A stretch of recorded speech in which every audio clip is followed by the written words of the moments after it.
Again, 2 bridges. The project cost is currently estimated at $239.5 million with a completion date of spring 2025.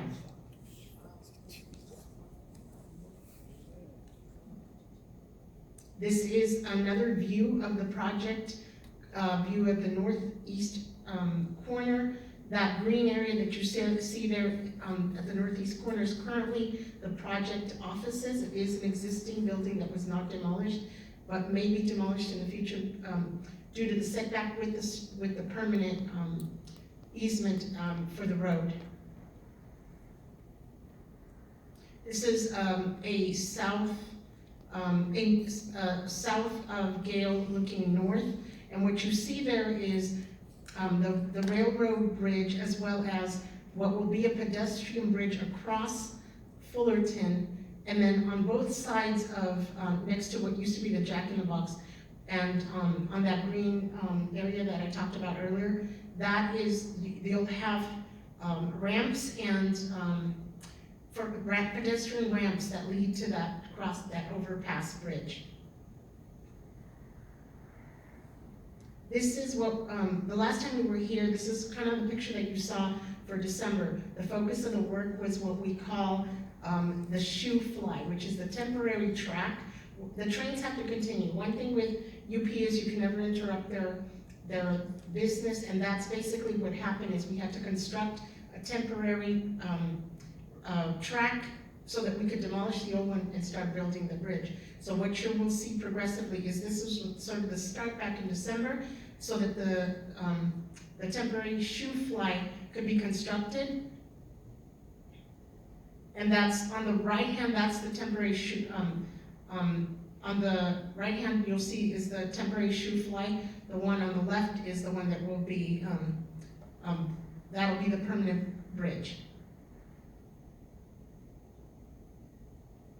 This is along Railroad Street.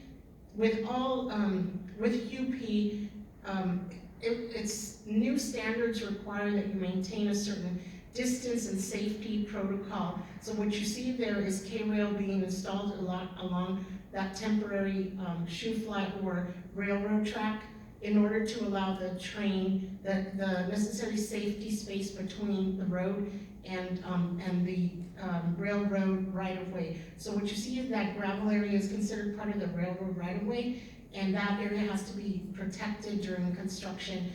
The trains have to be sort of guided through into that shoe fly so that they work on the permanent track, and the bridge is separate. You cannot at any time, though people do it and it's very much illegal, cross any of these paths.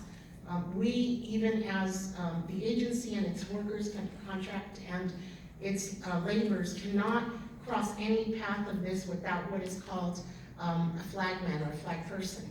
This individual is literally designated to only monitor the track where we're working between two points, and that's the only space we can work with, and then we move on to the other space. But that person that's designated by Union Pacific only basically tells us when we can go in and out of that space in order to provide the safety necessary so that trains can continue to pass through this area.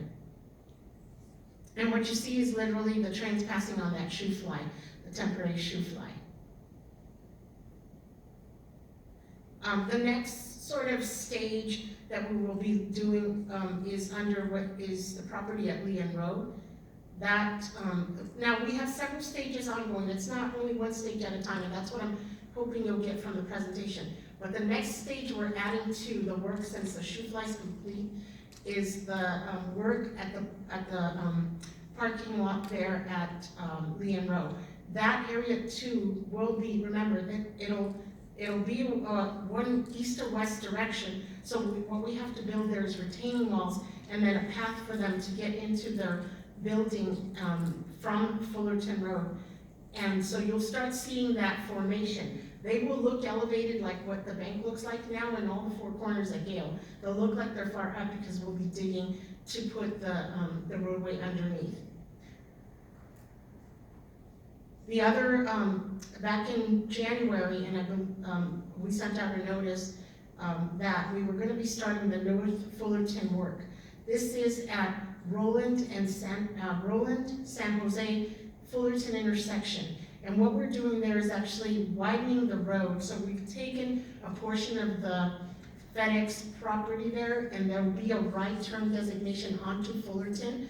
That road work is currently anticipated to be completed by August, September of this year. It's a road widening. Beyond that, City of Industry will be doing its own improvements north of Roland, San Jose, along from that point to Arendt, and there'll be other improvements after we are done. But that intersection is also part of this project and being widened for this project. And this is an aerial of the that Roland San Jose Fullerton intersection as it looked maybe a month or so ago. That was them prepping the site for the widening. The area that you see paved just south of that area was completed.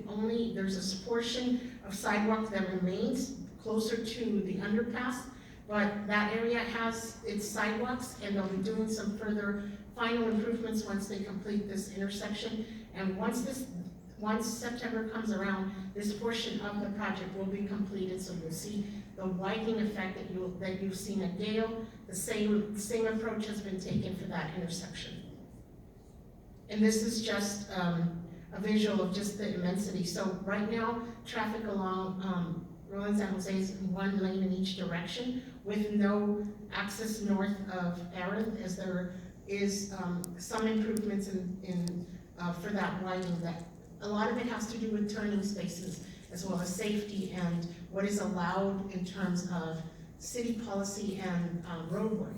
So this is the way it has to be staged, and again, will be completed in August, September.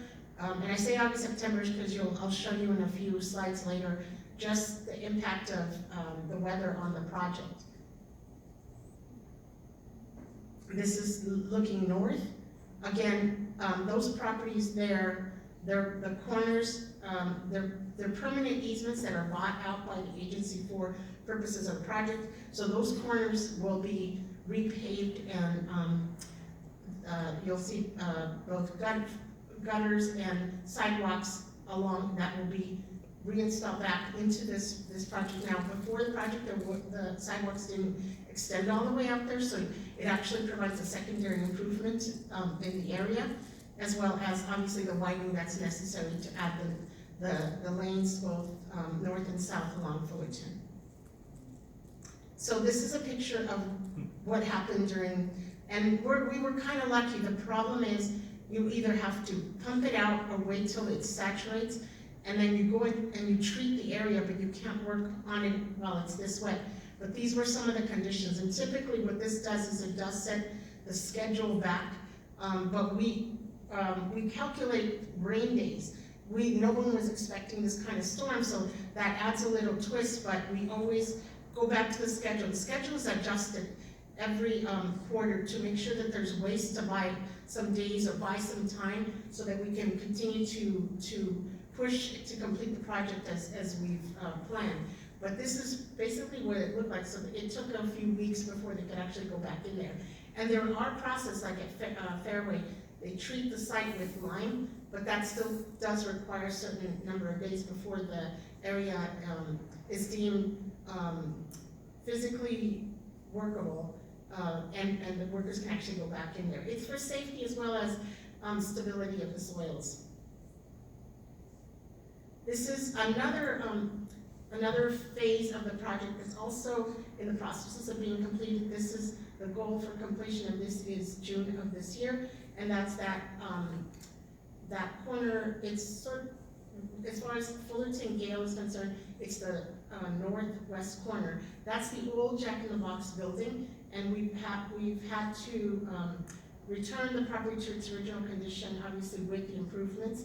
So what you see there is actually their drive-through, and that was their prep before the cement pour. But you'll see some of what the features of the walkway that's going to be part of that bridge, and then you see the stairs that will be that will feed into that corner so that pedestrians could go from that point moving west. and ultimately that connection from the